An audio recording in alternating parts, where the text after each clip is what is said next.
May 8, 1942, 10:42, Coral Sea. The flight deck of the USS Yorktown is burning. Black smoke claws into the sky as men sprint across warped steel, slipping on aviation fuel and seawater. Somewhere below, deep in the ship's lungs, alarms scream without pause, a metallic, panicked wail echoing through passageways thick with smoke. A bomb has punched through the deck. Another has detonated near the island. The carrier shudders not violently, but tiredly, like a wounded animal struggling to stay upright. You can almost feel it. The heat, the vibration beneath your boots, the knowledge that one more hit might send 25,000 tons of American steel to the bottom of the Pacific. This is not supposed to happen. Yorktown was one of the U.S. Navy's prized fleet carriers, fast, modern, battle-tested. She had already survived Pearl Harbor's aftermath, already proven herself in earlier raids. But now, during the Battle of the Coral Sea, the Japanese have found her. And they are not finished. Below decks, damage control parties fight blind.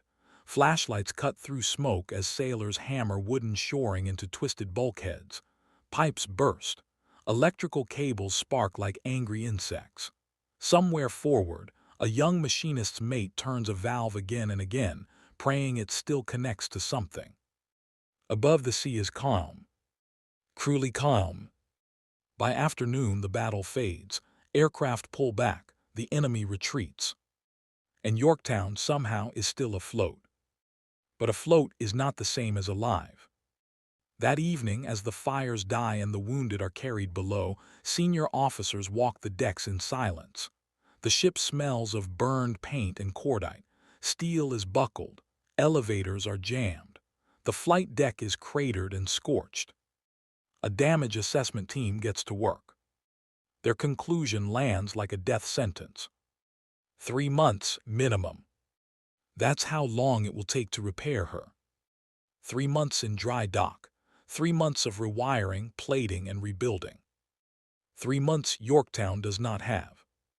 Because even as she limps back toward Pearl Harbor, something far more dangerous is already in motion across the Pacific. In Tokyo, the Imperial Japanese Navy is planning its knockout blow. Admiral Isoroku Yamamoto, architect of Pearl Harbor, believes the American carrier force is crippled. He knows Lexington is gone. He believes Yorktown is finished, at best a floating wreck, at worst already sunk. With that assumption, he commits to a daring operation. A trap. The objective, Midway Atoll. If the remaining American carriers rush to defend it, they will be annihilated. On paper, it is perfect. 4 Japanese fleet carriers, hundreds of veteran pilots, absolute confidence. Because one carrier, Yorktown, no longer counts. May 27, 1942. Pearl Harbor Naval Base. When Yorktown enters the harbor, every man who sees her understands immediately. This ship should not be here. Her bow is scarred. Her island is blackened. The deck looks like it has been clawed by fire itself. Sailors line the rails, exhausted, unshaven, running on adrenaline and stubborn pride. A senior Navy inspector steps aboard, clipboard in hand. He doesn't get far. Everywhere he looks, damage screams back at him, ruptured plating, warped beams, electrical systems held together with temporary cabling. The carrier is operational in name only. The estimate remains unchanged. 90 days. That's what the manuals say. That's what experience says. That's what logic says. Then someone says the unthinkable. We don't have 90 days.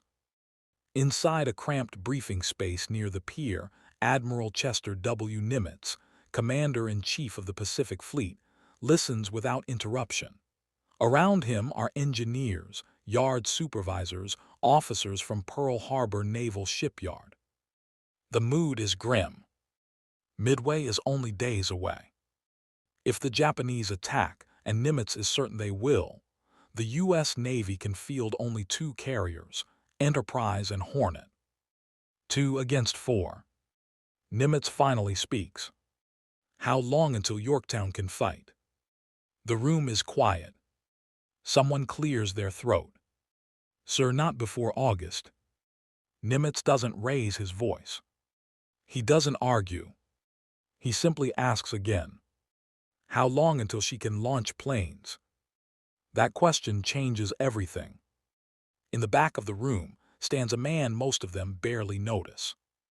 A civilian. A senior repair foreman from the shipyard. A man who has spent his life not commanding ships, but fixing what everyone else believes is broken beyond hope. He's been walking Yorktown since she docked, crawling through her guts, running his hands over scorched wiring and bent steel. He knows the manuals. And he knows something else. Manuals assume peacetime. They assume perfection. They assume you have the luxury of doing things the right way. This time there is no right way. Only fast. Only possible. Only now. He finally speaks. Admiral, if all you need is for her to launch and recover aircraft. The room turns. We don't have to fix everything. A pause. Then carefully. We only have to fix enough. What follows feels almost insane. Instead of restoring systems, they will bypass them. Instead of replacing damaged steel, they will patch it. Instead of rebuilding circuits, they will reroute power through whatever still conducts. No dry dock. No full inspections. Just controlled chaos. Nimitz listens. Then nods once. You have 72 hours. Not weeks. Not months. 72 hours. The clock starts immediately. As night falls over Pearl Harbor, floodlights ignite across the pier. Trucks arrive. Welders spark to life. Crews pour aboard Yorktown, sailors, electricians, machinists, civilians, working shoulder to shoulder without rank or ceremony. Men sleep in minutes, not hours. Coffee replaces meals. Orders are shouted over grinders and hammers. Somewhere deep inside the ship, a mechanic stares at a burned-out cable run and realizes there are no replacements left. He doesn't ask permission. He splices anyway. Above him, a steel plate is cut to size that technically shouldn't work, but might. And that word might is enough. Because if they fail, Midway falls. And if Midway falls, the Pacific may follow. As the second night begins, Yorktown is still broken. The Japanese fleet is already moving. And the world has no idea that one wounded carrier is about to gamble everything on a wild idea no rulebook ever allowed. The first sunrise over Pearl Harbor finds no one celebrating it. Floodlights still burn along the pier. Welding torches hiss and crackle like small lightning storms. The air smells of hot metal, sweat, and salt water, a shipyard pushed beyond anything it was designed to endure. Inside USS Yorktown, time no longer moves normally. It fractures. Minutes blur, hours disappear, men forget when they last slept. A bosun's mate works an angle grinder until his hands shake uncontrollably, not from fear, but exhaustion.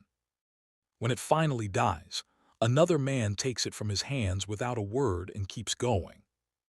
Below decks, electricians trace dead circuits with flashlights clenched between their teeth. Entire power routes are gone, vaporized by bombs at Coral Sea.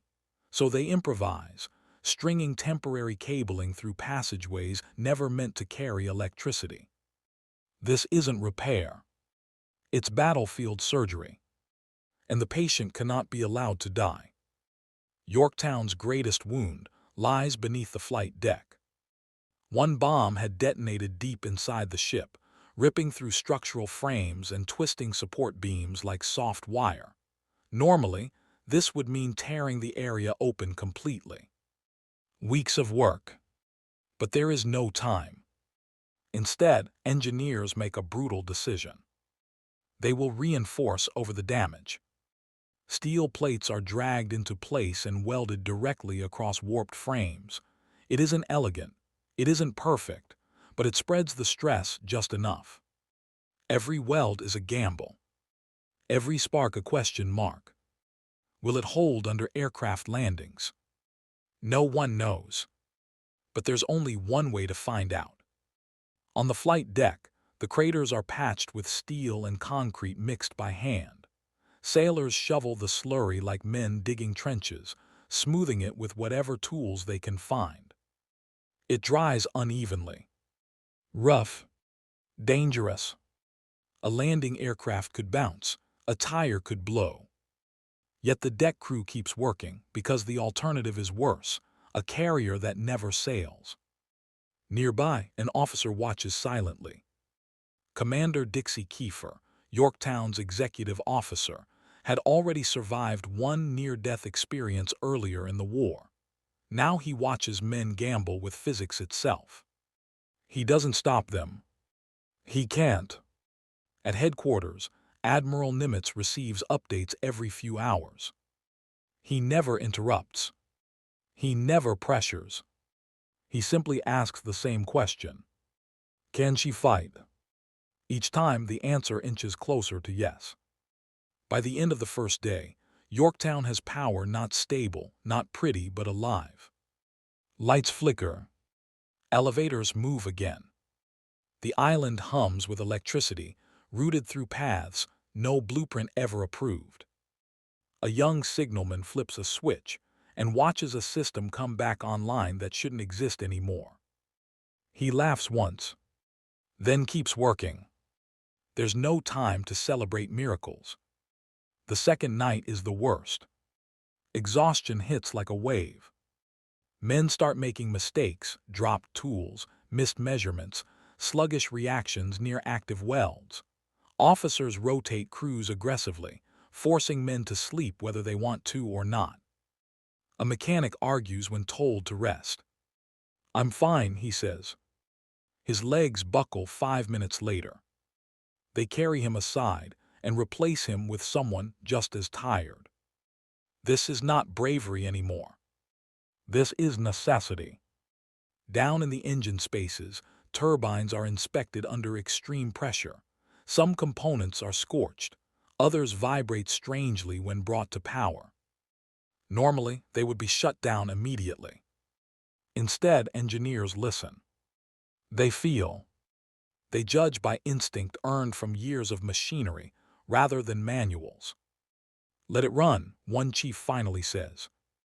If it fails underway. No one says it aloud, but everyone understands. If Yorktown breaks again, it will be under enemy bombs, not in port. Late on the second night, a rumor spreads quietly through the ship. The Japanese are already at sea. 4 carriers. Veteran air groups. The men don't know details. They don't need to. The knowledge sharpens everything. Hands move faster. Welds are stronger. Arguments stop. This is no longer about saving a ship. It's about being present when history decides the Pacific. By the third morning, Yorktown looks almost normal.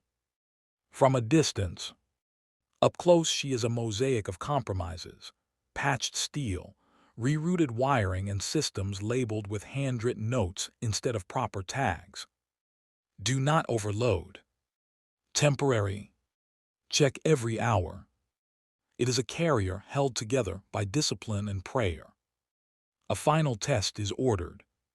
An aircraft will land. If the deck holds, she sails.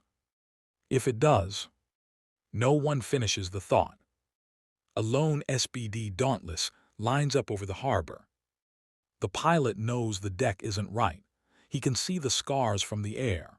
He brings the aircraft in gently, slower than standard approach. The hook catches. The wheels hit. The deck shudders. Men freeze. Then nothing breaks. A cheer erupts, raw and exhausted. It doesn't last long. Because there's still one question left. The most dangerous one of all. Can she survive combat? On May 30th, 1942, barely 72 hours after docking, USS Yorktown slips her moorings. No ceremony, no band, just the low churn of propellers as she turns toward open water. Somewhere across the Pacific, Japanese planners are finishing their final briefings, confident, precise, assured. They believe they know exactly how many American carriers remain. They are wrong. And in just a few days, that mistake will cost them everything. The Pacific is calm the morning USS Yorktown joins the task force. Too calm. The sea rolls gently beneath her hull as if unaware that history is accelerating above it. To the untrained eye, she looks whole again, flight deck clear, island standing proud, stars and stripes snapping in the wind. But the men aboard know the truth. This ship is being held together by willpower. Below decks, repair parties remain on permanent standby. Welders sleep beside their gear. Electricians keep tools strapped to their belts even during meals. Every vibration is listened to. Every unfamiliar sound raises heads. Yorktown isn't repaired. She's surviving. Task Force 17 forms up northeast of Midway. Admiral Frank Jack Fletcher, flying his flag aboard Yorktown, studies intelligence reports late into the night. Thanks to broken Japanese codes, the Americans know the attack is coming. They know the date. They know the target. What they don't know is whether their most fragile carrier will still be alive when the first bombs fall. Enterprise and Hornet are solid. Yorktown is a gamble, but a necessary one. Because without her aircraft, American striking power would be fatally thin. June 4, 1942. Before dawn, the ship vibrates as aircraft engines roar to life. On the patched deck, deck crews move with controlled urgency, carefully guiding planes around areas still marked with chalk warnings. Pilots climb into their cockpits, knowing the deck beneath them was rebuilt by exhausted men working against time. They trust it anyway. One by one, SBD Dauntless dive bombers and F-4F Wildcats thunder into the air. The ship lives. For now. Shortly after sunrise, radar contacts appear. Incoming. Japanese aircraft, the first wave. Yorktown's anti-aircraft guns come alive, black bursts blooming in the sky. Fighters claw upward to intercept. The calm shatters instantly into noise, fire, and motion. From the bridge, Fletcher watches calmly. He has no idea that far away, American dive bombers are already closing on the Japanese carriers. That moment will come later. For Yorktown, the reckoning arrives first. At 10:24 a.m., the sky darkens. Japanese HID-3, Naval dive bombers break through the clouds. They come screaming down almost vertically, sirens howling, a sound designed to freeze the soul. You can almost feel the helplessness as they dive. Gunners fire until barrels glow. Some planes fall. Others do not. 3 bombs hit. One punches through the flight deck. Another detonates near the stack. A third explodes deep inside the ship. Yorktown convulses. Power fails. Smoke pours through corridors. For a moment, it feels exactly like Coral Sea all over again. Men brace for the end. Then something extraordinary happens. Damage control responds instantly. The same systems that were improvised now prove their worth. Rerouted power kicks back in. Emergency pumps engage. Fire mains hold. Within 1 hour, Yorktown is back under control. By noon, she is making speed again. On Japanese strike aircraft returning to their carriers, pilots radio in disbelief. The carrier we hit is still afloat. Some refuse to believe it. They had seen the explosions. They had watched her burn. She should be dead. But she is. Then, as if fate demands payment, a second wave arrives. This time, torpedo bombers. Yorktown maneuvers hard, turning sharply to comb the tracks. The patched systems strain. Steering hesitates just for a second, then responds. 2 torpedoes hit. Water floods in violently. The ship lists. Engine stop. This time it's worse. Much worse. Yorktown loses power completely. She drifts. Silent. Dead in the water.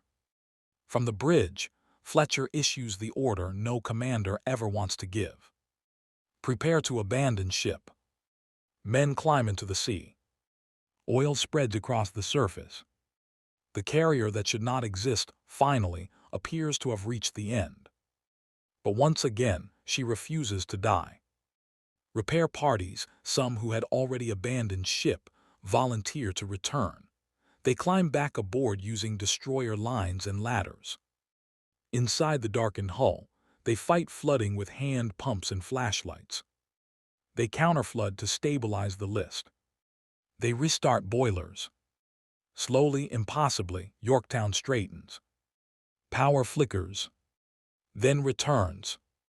By evening, she is afloat again. Still alive. Still defiant. Japanese commanders are now utterly confused. Reports conflict. Some claim Yorktown is sunk.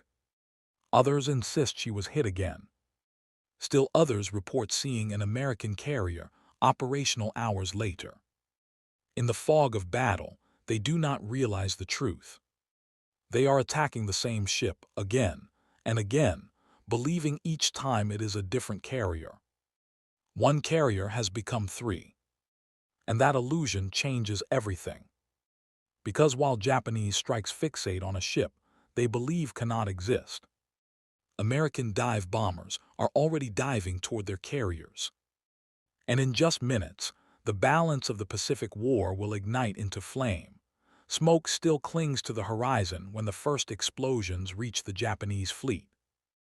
At 10:22 a.m., American SBD Dauntless dive bombers plunge out of the sun. They fall almost vertically. No warning. No time. On the decks of Akagi, Kaga, and Soryu, aircraft are being refueled and rearmed, bombs stacked, fuel hoses stretched across wooden planks. It is the most dangerous moment a carrier can experience. And it lasts only seconds. Bombs hit. Fire erupts instantly. Entire flight decks vanish behind walls of flame. Men are thrown into the sea. Within minutes, 3 of Japan's 4 frontline carriers are mortally wounded. Only Hiryu remains. And still, Japanese commanders cannot understand how. They believed they had already destroyed multiple American carriers. They believed Yorktown was gone. Yet American planes keep coming. The truth is impossible to grasp.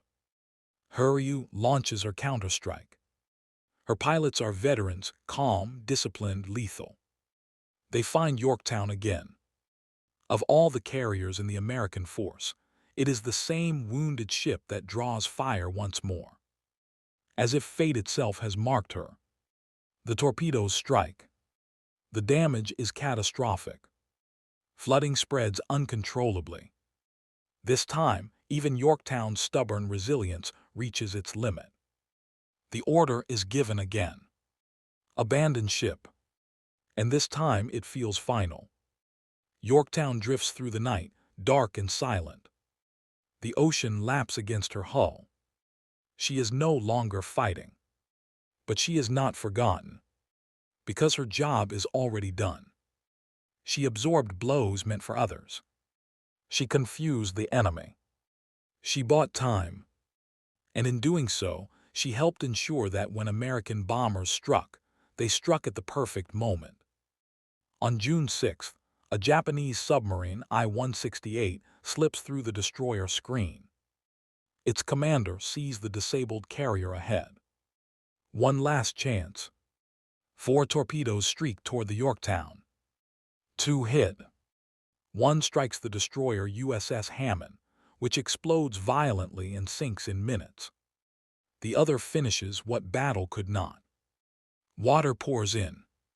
The carrier lists heavily. There will be no more miracles. On the morning of June 7, 1942, USS Yorktown finally rolls over. Slowly, with dignity, she slips beneath the Pacific.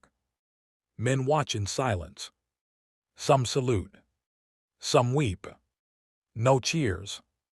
No music. Just the knowledge that something irreplaceable has been lost. But across the ocean, the consequences are already unfolding. Japan has lost 4 fleet carriers. Its most experienced pilots are gone. Its offensive momentum is shattered. Midway becomes the turning point of the Pacific War. And none of it happens without a carrier that was never supposed to sail. In the official reports, Yorktown is described clinically. Damaged at Coral Sea, repaired at Pearl Harbor, sunk at Midway. But that line hides the truth. It hides the welders who worked until they collapsed. The electricians who rerouted power through burned passageways. The mechanic whose wild idea convinced an admiral to gamble the war on 72 hours. They did not just repair a ship. They bent time. They changed probability. They forced history to take a different path. Because when Japanese commanders planned Midway, they calculated American strength precisely. They counted hulls. They estimated readiness. They trusted logic. What they did not account for was desperation, ingenuity, and the quiet courage of men who refused to accept that something was finished just because it should have been. The USS Yorktown did not win Midway alone. But without her, there may never have been a victory to claim.